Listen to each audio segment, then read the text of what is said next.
अस्सलाम वालेकुम दोस्तों, कैसे हैं आप। दोस्तों, क्या आप जानते हैं बाबा गुरु नानक कौन थे? वो मुसलमान थे, हिंदू थे या सिख थे? आइए जानते हैं इस वीडियो में बाबा गुरु नानक के बारे में। दोस्तों, बाबा गुरु नानक पंजाब में तलवंडी नामी गांव, जिसे अब ननकाना साहिब कहा जाता है, में पैदा हुए। आपके वालिद मेहता कालू पटवारी थे। वालिद और वालदा दोनों ही नेको पारसा हिंदू थे। गुरु नानक की पैदाइश पर खानदान के पुरोहित हरदयाल ने उनकी पेशानी से जब नूर फूटता हुआ देखा तो उसने हाथ जोड़कर नमस्कार किया और नानक की जन्म पुत्री देखकर कहा कि हिंदू और मुसलमान दोनों ही इसकी तारीफ के गीत गाएंगे। यही नहीं, परिंदे और जंगली जानवर इसका नाम लेकर अपनी हैवानियत को त्याग देंगे। गुरु नानक ने जब होश संभाला तो उन्हें एक हिंदू उस्ताद के पास हिसाब और मुसलमान उस्ताद के पास अरबी और फारसी पढ़ने के लिए भेजा गया, लेकिन उनका ध्यान पढ़ाई की तरफ कम ही था। लिहाजा उन्होंने करीबी जंगल में जाकर साधुओं और महात्माओं की सोहबत इख्तियार की। गुरु नानक हक के मतलाशी थे, लेकिन उनके घर वाले उन्हें अमूमी कामकाज में मशगूल रखना चाहते थे। इसलिए कभी उन्हें भैंसे चराने को भेजा गया तो कभी कारोबार करने पर मजबूर किया गया और आखिर कहा गया कि और कुछ नहीं तो खेती बाड़ी का काम ही कर लो। जिस पर नानक ने कहा कि मैं तन के खेत में दिल को हल चलाने वाला बनाकर नेक काम काश्त करना चाहता हूँ, और जब फसल उगेगी तो मेरा खानदान ही क्या तमाम दुनिया खुशहाल हो जाएगी। जब नानक के अतवार से उनके घर वाले मुतमईन न हुए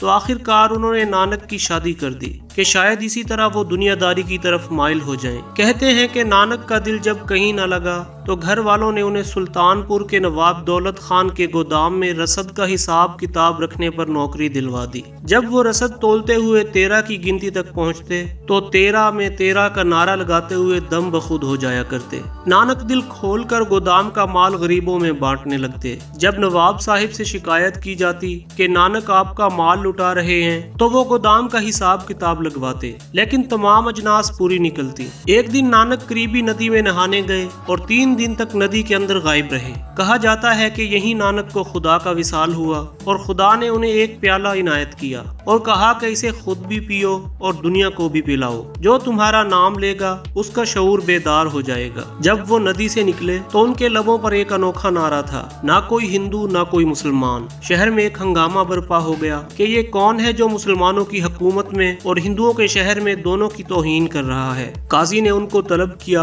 और पूछा कि नानक, तुम कहते हो कि यहाँ ना कोई हिंदू दिखाई देता है ना मुसलमान, तो फिर तुम कौन हो? नानक ने जवाब दिया कि अगर मैं अपने आप को हिंदू कहता हूँ तो वो मुझे मार देंगे, मगर मैं मुसलमान भी नहीं हूँ। मैं 5 अनासिर का बना हुआ पुतला हूँ और नानक मेरा नाम है। काजी ने कहा कि हो सकता है कि हिंदू अपने मजहब को छोड़ चुके हों, मगर हम तो 5 नमाजें अदा करते हैं और वो भी खुदा के हजूर में खड़े होकर। तुम क्या जानो इनमें क्या राज पोशीदा है, और हम इसके सिले में खुदा की राह में बख्शे जाएंगे। जिस पर नानक ने जवाब दिया कि मैं भी दिन में 5 वक्त की नमाज अदा करता हूँ, एक सच की, दूसरी हक हलाल की कमाई की, तीसरी खुदा के फजलो करम की, चौथी नीयत और ईमानदारी की, और 5वीं खुदा की हकीकी याद की। इनसे अजीम तर तो कोई नमाज नहीं हो सकती। तो काजी ने कहा, मेरे साथ नमाज पढ़कर देखो, तुम्हें खुद ही फर्क मालूम हो जाएगा। नानक ने कहा कि मुझे मंजूर है। जब काजी नमाज के लिए खड़े हुए तो नानक एक तरफ खड़े होकर मुस्कुराने लगे। जब नमाज खत्म हुई तो काजी ने नवाब सुल्तानपुर से शिकायत कर दी कि जब हम नमाज अदा कर रहे थे तो नानक हम पर हंस रहा था। नानक ने कहा, नवाब साहिब, जब काजी साहब नमाज अदा कर रहे थे तो उनका ध्यान अपनी घोड़ी की तरफ था जिसके यहाँ नया बच्चा पैदा हुआ था। काजी साहिब को अंदेशा था कि घोड़ी का बच्चा कहीं कुएं में ना गिर जाए। ये कहकर नानक जी वहाँ से चल दिए। नवाब साहिब ने बहुत कहा कि मुलाजमत जारी रखें, मगर नानक ने कहा कि वो अब उसके यहाँ मुलाजमत करेंगे जिसके यहाँ तमाम कायनात हाथ बांधे खड़ी है। ये कहकर नानक ने अपने मुरीद को, जो रुबाब बजाया करता था, साथ लिया और जंगल की तरफ चल पड़े। नानक जी जंगलों आबादियों में घूमते रहे। उनका नाम अब गुरु के नाम से मशहूर हो चुका था। वो जगह जगह मौजज़े दिखाते। जब वो हिंदुओं के मरकज हरिद्वार पहुंचे तो यहाँ गंगा में हिंदू नहा रहे थे और पानी मशरिक की तरफ उछालते थे। जब नानक जी ने इसकी वजह पूछी तो बताया गया कि यह पानी मरने वाले बुजुर्गों को दिया जा रहा है ताकि उनकी जिंदगी आसूदा और ठंडी रहे। यह सुनकर नानक जी ने पानी मगरिब की तरफ उछालना शुरू कर दिया। लोग हंसने लगे कि क्या कभी किसी ने मगरिब की तरफ भी पानी उछाला है? तो नानक जी ने जवाब दिया कि मेरे खेत यहाँ से मगरिब की तरफ पंजाब में है, मैं उनको यहाँ से पानी दे रहा हूँ।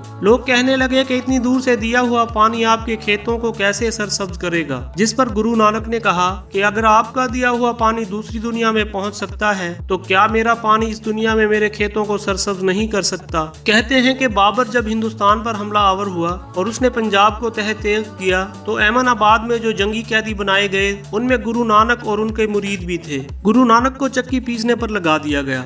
गुरु नानक बुलंद आवाज में कलिमाते हक कहते और बखुशी अपना काम करते। जब ये खबर बाबर को मिली कि एक फकीर अपनी बेगार भुगतते हुए खुशी और एहसानमंदी के साथ नाचता है तो बाबर ने कहा कि मैं ऐसे फकीर का दीदार करना चाहता हूँ। जब गुरु नानक को पेश किया गया तो बाबर ने कहा कि मैंने बेखबरी में अल्लाह के वली को दुख पहुँचाया है, मैं इसकी मुआफी मांगता हूँ। मैंने लोधी खानदान के मजालिम से लोगों को निजात दिलाने के लिए हिंदुस्तान पर हमला किया है। गुरु नानक ने जवाब दिया कि अगर आपने भी रियाया पर जुल्म किया तो आपका भी यही अंजाम होगा। जिस पर बाबर ने कहा कि मैं वादा करता हूँ कि मैं मासूमों को कभी नहीं सताऊंगा। गुरु नानक ने कहा कि खुदा तुम्हारा रास्ता रोशन और मुनव्वर करे। ये कहकर वहाँ से चल दिए। दोस्तों, गुरु नानक ने मक्का, मदीना और बगदाद का सफर भी किया। इस सफर में भी उनका मुरीद उनके साथ ही था। जब वो थके मांदे रात को मक्का पहुँचे तो रात को सोते वक्त उन्होंने अपने पाँव खाना काबा की तरफ फैला दिए। वहाँ एक मौलवी ने उनको ठोकर मारकर जगाया और कहा कि ऐ काफिर, तू हज करने आया है और तुझे इतना भी नहीं पता कि तूने खाने खुदा की तरफ टांगे फैला रखी हैं। गुरु नानक ने बड़े सुकून से जवाब दिया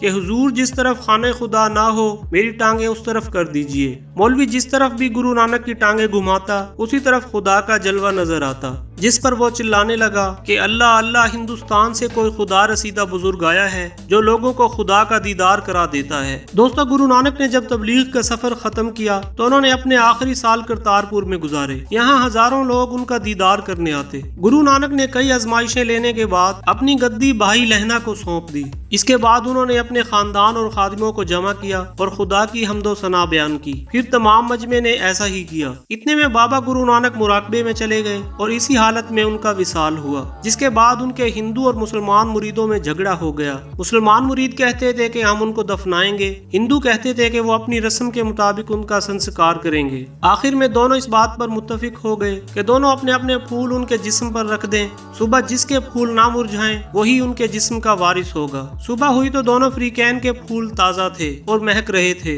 लेकिन जब चादर हटाई गई तो बाबा गुरु नानक का जिस्म गायब था। तो दोस्तों, ये थी बाबा गुरु नानक की कहानी। पाकिस्तान में बाबा गुरु नानक के 553वें यौम पैदाइश के सिलसिले में 3 रोजा तकरीबात का आगाज हो गया है और उनका यौम पैदाइश 8 नवंबर 2022 को मनाया जाएगा, जिसमें शिरकत के लिए हिंदुस्तान समेत दुनिया भर से सिख यात्री पाकिस्तान आ रहे हैं।